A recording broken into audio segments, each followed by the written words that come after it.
AIR rank 2 secure करी। ऐसा over confidence में था कि यार मतलब क्या कितनी ही कमी निकलेगी, और फिर जब निकलनी चालू हुई, देखो कोचिंग है तो इन दी एंड तो पैसे और ये सभी चीजें रहेंगी। 3 दोस्तों ने मिलकर के फ्री ऑफ कॉस्ट बच्चों को पढ़ाया। जाऊँ मैं तो गुड़गांव रह रहा हूँ, तो इतने बड़े शहर को छोड़ के आया था भोपाल, तो क्यों ही आना। दी एंड मेरी जो पर्सनालिटी जो ग्रो हुई है, इस पर तो चलते स्केच करने लग गया वहाँ।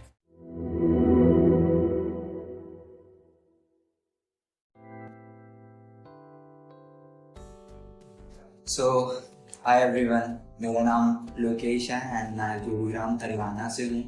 एंड मैं यहाँ भोपाल प्रिपरेशन करने आया था NID एग्ज़ाम एंड मेरी जो प्रिपरेशन है वो पिछले 1 साल से स्टूडियो सेक्टर 4 के साथ चल रही है। मैंने रिसेंटली ही NID अहमदाबाद में रैंक AIR रैंक 2 सिक्योर करी इन film and video communication and category rank 4 secure करी है इन animation film design in Ahmedabad also.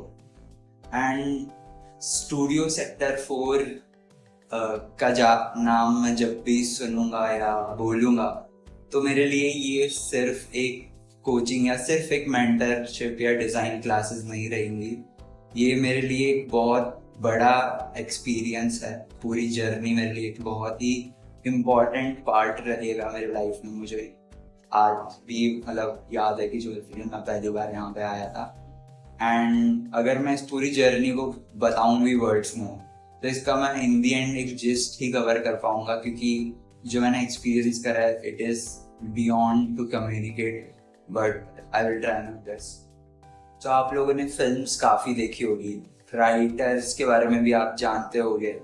And writing films और स्पेशली एक स्टोरी में एक स्ट्रक्चर फॉलो होता है जिसे हम हीरोज जर्नी बोलते हैं। एंड जब मैंने इसके बारे में पढ़ा था तो इसमें ऐसा होता है कि जो मेन कैरेक्टर है उसको एक कॉल टू एडवेंचर आता है, और जब वो कॉल टू एडवेंचर को एक्सेप्ट करता है तो then he find his true नॉन्टेस। एंड ये चीज़ जब पढ़ी थी उस टाइम पर उतनी समझ नहीं आई, बट अब एक्सपीरियंस करी है तो definitely it is true, it is very true in every story where everyone believes कि हम मेन कैरेक्टर हों।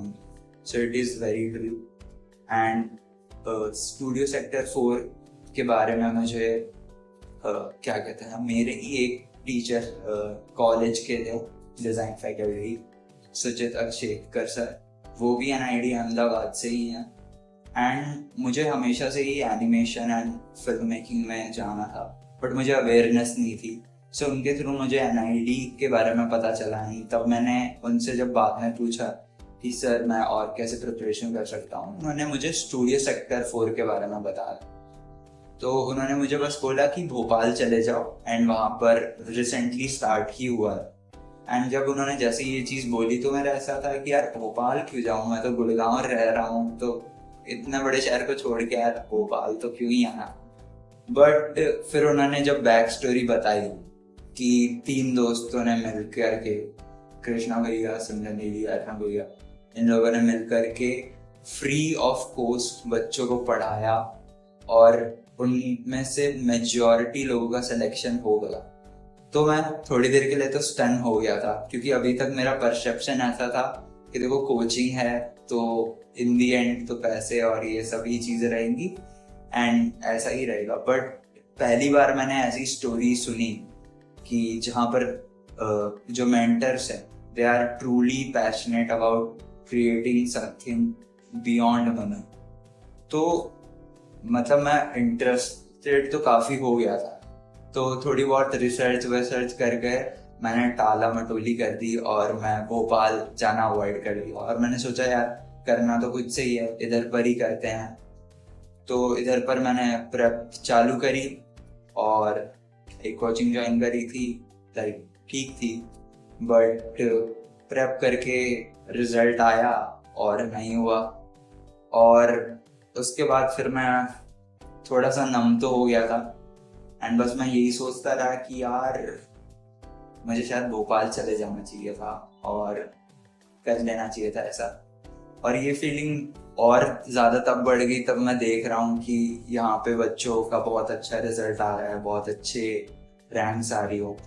एंड इवन जो कृष्णा भैया, मैंने जब उनको, इवन मैं उनका जब स्टूडेंट नहीं था, मैंने उनको अपना काम शेयर करा था, तो वो बहुत ही अच्छे से रिव्यू दे रहे थे। ऐसा लग ही नहीं रहा था कि यार वो सिर्फ अपने ही स्टूडेंट्स को गाइड करते हैं, आप ऐसा करते हो। तो उस टाइम पे मैंने बस एक चीज ठान ली थी कि यार कि मुझे लग रहा था कि यार ये मेरी ही फील्ड है, मैं तो इसमें सक्सीड हो ही जाऊंगा, अगर कोई गाइड करे या ना करे मैं कर लूंगा। बट जब वो एकदम से फेलियर आया तो मुझे ऐसा लगा कि नहीं यार, शायद क्या मुझे चाहिए ही थी उस टाइम पर मेंटरशिप भी।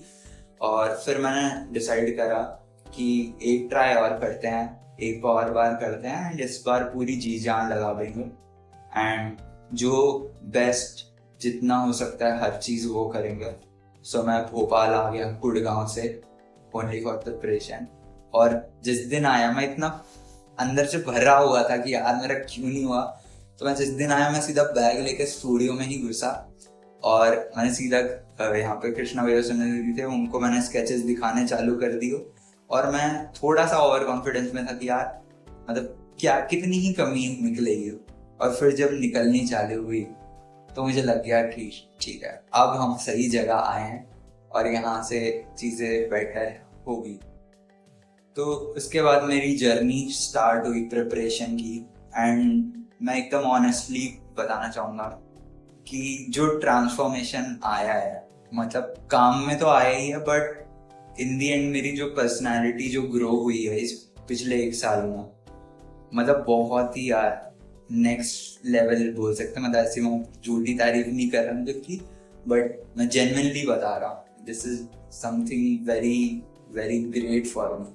और मैं सच बताऊं तो मैं डिसीजन मेकिंग में बहुत ही कच्चा हूँ। मैं आज भी ऐसे डिसीजन बड़े डिसीजंस नहीं ले पाता हूँ। 10 लोगों से पूछता हूँ, कंफर्म करता हूँ कि यार ये ठीक है कि ये नहीं है।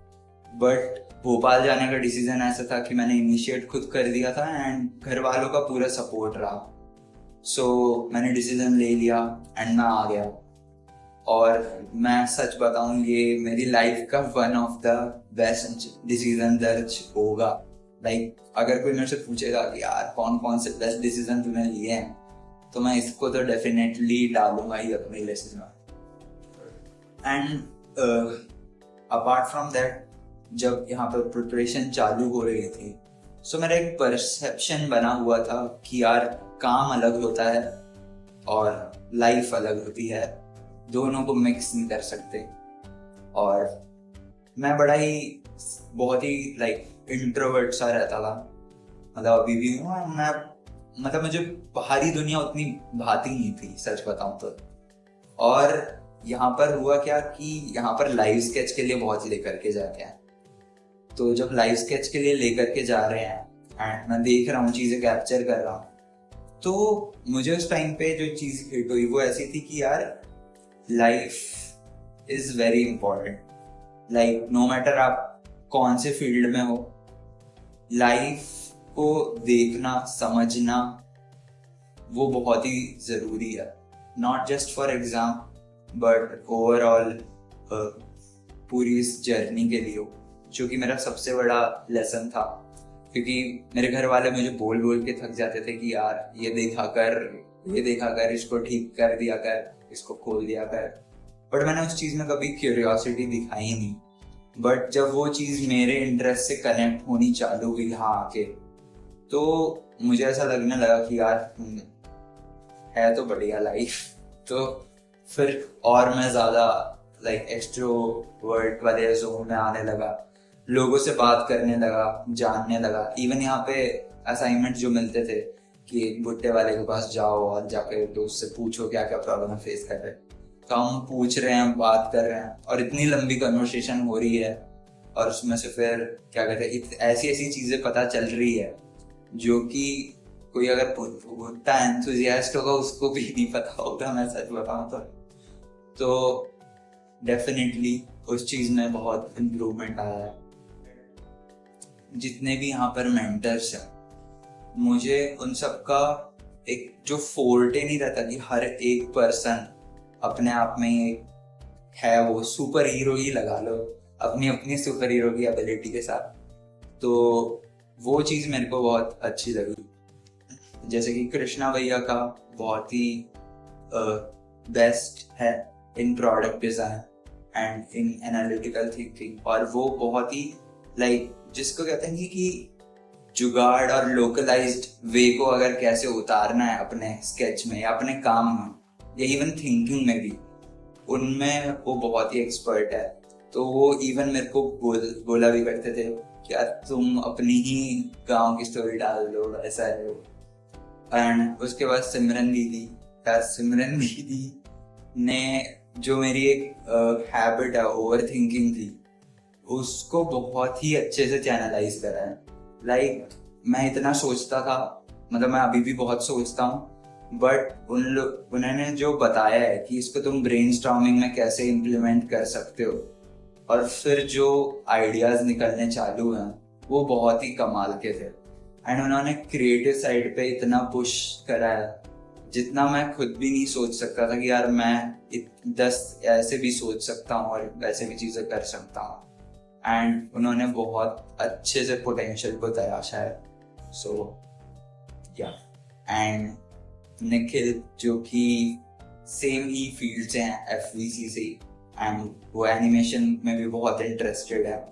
सो उन्होंने मुझे गाइड बहुत ही जिसको कहते नहीं है कि एकदम फिल्म मेकिंग वाले बंदे हर एक चीज में फिल्म ढूंढ रहे हैं, हर एक चीज में स्टोरी ढूंढ रहे हैं, तो वो एस्पेक्ट मेरे को बहुत अच्छा लगा।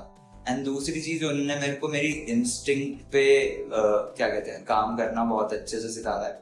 जैसे मुझे आज भी याद है, एक बार हम स्टोरी कर रहे थे कुछ, सो उन्होंने सीधा बोला कि भाई जो आ रहा है कर दे, सीधा एग्जीक्यूट मार दे। एंड जो असाइनमेंट्स मिलते थे यहाँ पर कि 150 सीन्स प्रैक्टिस करना और वो सब चीजें करनी, तो उस चीज में बहुत अच्छे से हेल्प हुई है। उसके बाद जो एक और मेंटर है अर्नव भैया, वो उनका फोर्टे है story writing and creative thinking. And उन्होंने क्या बोलते हैं ग्रुप डिस्कशन जो लिया था, उनमें उन्होंने बहुत हेल्प कराई कि हमारा ग्रुप डिस्कशन चल रहा है, और जो कहते नहीं है कि ग्रुप डिस्कशन में 10 लोग बैठे रहते हैं, बट एक जो मेंटर स्टिल बिना कुछ बोले भी आपके अंदर से वो बात अगर निकलवा दो कि पुश करके, तो वहाँ पे मुझे वो चीज़ बहुत अच्छी लगी। मुझे एक पीरियड ऑफ टाइम मेरे प्रिपरेशन के दौरान बहुत ही अच्छे से याद है कि मैंने एक भी दिन ऑफ नहीं लिया था उस टाइम पर, ना मैंने प्रैक्टिस छोड़ी थी, बट मेरा काम डिप्लीशन में जाना चालू हो गया था और मुझे समझ ही नहीं आ रहा था कि यार प्रैक्टिस पूरी हो रही है, एकदम से क्या हो गया। ना तो कुछ ब्रेक लिया मैंने, ना ऐसा कुछ हो गया कि मेंटली मैं डिस्टर्ब हो गया हूँ या ऐसा कुछ हो गया हूँ, तो मुझे समझ नहीं आ रहा था कि यार ये हुआ क्या है। और उस टाइम पे ऐसा था कि मैं थोड़ा सा ज़्यादा ही घुस गया था प्रिपरेशन में। एंड फिर सिमरन दीदी ने मुझे बोला कि यार तू एग्जॉस्ट हो चुका है, तुझे ब्रेक चाहिए। और मुझे खुद समझ नहीं आ रहा था कि यार क्या मतलब है इनका कि मैं ब्रेक लूँ, और मैं लूँगा तो फिर और पीछे ना रह जाऊँ। तो उन्होंने मुझे बोला कि नहीं यार तू जेन्युइनली एग्जॉस्ट हो चुका है, तू बहुत पुश कर रहा है खुद को और ऐसे है।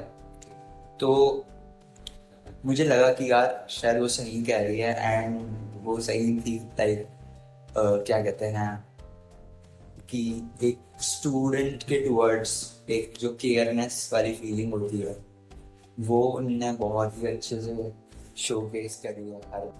उसके बाद फिर जब हमारे मॉक पेपर चल रहे थे, तो क्या कहते हैं जब मैं करता था अटेम्प्ट, तो मेरे कुछ स्टार्टिंग के मॉक का जो पेपर है वो रिव्यू करे थे निखिल, एंड उन्होंने मुझे बहुत अच्छे अच्छे पॉइंटर्स बोले जो कि इवन मैं भी लैग कर रहा था।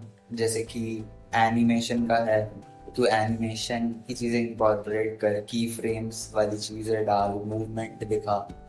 एंड यार इवन एसओपी में मैंने राम गाथा लिख दी थी। उस राम गाथा को एक प्रॉपर नरेटिव में जो वीव करा है उसमें निकलना बहुत ही अवसर है। हर एक उसको एडिट करना हो गया एंड हो गया। एंड प्रतीक भैया जो एक बार सेशन लेने आए थे, वो लाइक ऐसे मेंटर थे जिन्होंने मतलब जिनमें इतना क्रेजी कॉन्फिडेंस है, उनके साथ अगर मैं 2 मिनट बैठ जाऊं तो मेरा खुद का कॉन्फिडेंस हाई हो जाता है। एंड सिंस वो एनिमेशन से थे, सो उन्होंने मेरे को स्केचिंग रिलेटेड बहुत तगड़ी टिप्स दी, जैसे कि स्केच करने में सोचने की नहीं जरूरत और बस करते जा। एंड उससे चल करके मैंने कंक्लूजन ये निकाला कि यार क्या कहते हैं, सीधा स्केच करते ही रहते हैं। मतलब कि हर टाइम ही स्केच करते रहते हैं, चल रहे हैं स्केच कर रहे हैं, किसी से बात कर रहे हैं स्केच कर रहे हैं। और ये सब चीज़ें लाइक बहुत अच्छे से इनकॉर्पोरेट करी मैंने। एंड के डेज में तो मेंटर्स का जो सपोर्ट इतना बढ़ गया था, वो तो नेक्स्ट लेवल था कि कृष्णा भैया बोल रहे हैं कि चलो घर वहाँ पर डिज़ाइन डिस्कस करते हैं। एंड वहाँ पर बैठ के हम क्वेश्चनिंग पे क्वेश्चन कर रहे हैं कि क्या कहते हैं कि अगर यहाँ से सिलेंडर जा रहा है तो उसको स्टोरी बोर्ड कैसे करा जा सकता है, या फिर इवन सुबह पराठे बना रहे हैं तो पराठे बनाते बनाते सीक्वेंशियल ड्राइंग कैसे करी जा सकती है। उसके बाद इंटरव्यू आते आते जो प्रोजेक्ट भी जो पूरा बिल्ड हो रहा था उसमें भी बहुत ज़्यादा योगदान है सभी का, इवन स्टूडेंट्स का भी। लाइक यहाँ पे स्टूडेंट्स इतने पैशनेट बच्चे मैंने आज तक नहीं देखे, सच बता रहा हूँ। मतलब उस मुझे आज भी याद है, हमने 14 घंटा शूट करा था और सब टाइम पर आ गए थे, सारे लोग टाइम पर आ गए थे एंड सभी ने पूरा एफर्ट दिया। एंड इवन जब मैं इंटरव्यू के लिए जा रहा था तो मेरे पास बहुत सारा सामान था, इतना सारा सामान कि वो निकल भी नहीं पाया, कुछ तो निकल भी नहीं पाया। और उस टाइम पर सिमरन दीदी ने पूरा लेआउट बना करके दिया था कि भाई ऐसे ऐसे कर और ये सब चीज़ें डालना। एंड मतलब कि इतने level of support I don't think कि कोई मेंटर करता है। तो डेफिनेटली यहाँ पे सभी लोग बहुत ही पैशनेट है, बहुत ही ज़्यादा हम्बल है और बहुत ही ज़्यादा हार्ड वर्किंग है। सो मैं आप सभी को अपनी प्रिपरेशन जर्नी के कुछ स्केचेस दिखाना चाहता हूँ एंड पुराना काम भी दिखाऊंगा थोड़ा सा, ताकि इम्प्रूवमेंट मिल पाए आप लोगों को। सो ये वो स्केच बुक है जो मैं पहले स्कूल सेक्टर 4 में लेकर घुसा था। और हाँ, ये ड्राइंग मुझे आज भी याद है, इसमें मैं इतना कॉन्फिडेंट था। अभी तो ये काफ़ी इम्प्रूव्ड लग रही है कि इसमें कृष्णा भैया ने पेंसिल चला दी थी। तो हाँ, अभी तक काफ़ी इम्प्रूव लग रही है। अभी देख रहे होंगे तो ठीक है लाइक। एंड उसके बाद this is the recent one जो फिल्म के टाइम पे मैंने बनाया था।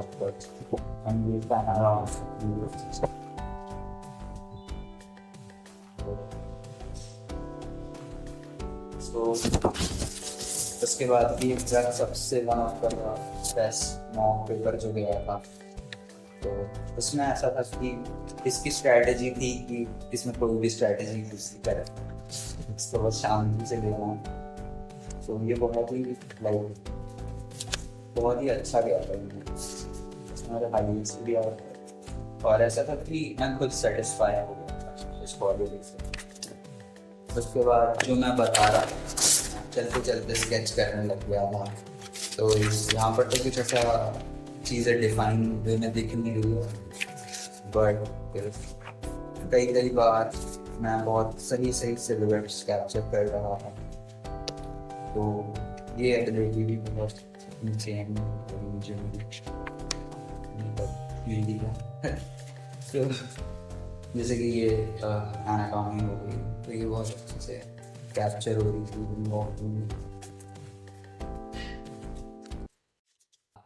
बस अब मैं जाते जाते यही कहना चाहूँगा जो स्टार्टिंग में मैंने लाइंस बोली थी कि आप सभी ही हीरो हैं, नो डाउट। जिसने भी इस फील्ड में आने का सोचा है वो बहुत ही बड़ी डिसीजन है लेने का कि आप आ रहे हो एंड कर रहे हो काम, एंड आपने कॉल टू एडवेंचर ले लिया है। बस आपके ट्रू मेंटर्स मिलने बाकी है, जस्ट लाइक मी, मुझे मेरे मिल चुके हैं। तो हाँ, so thanks a lot to Studio Sector 4 for everything and yes.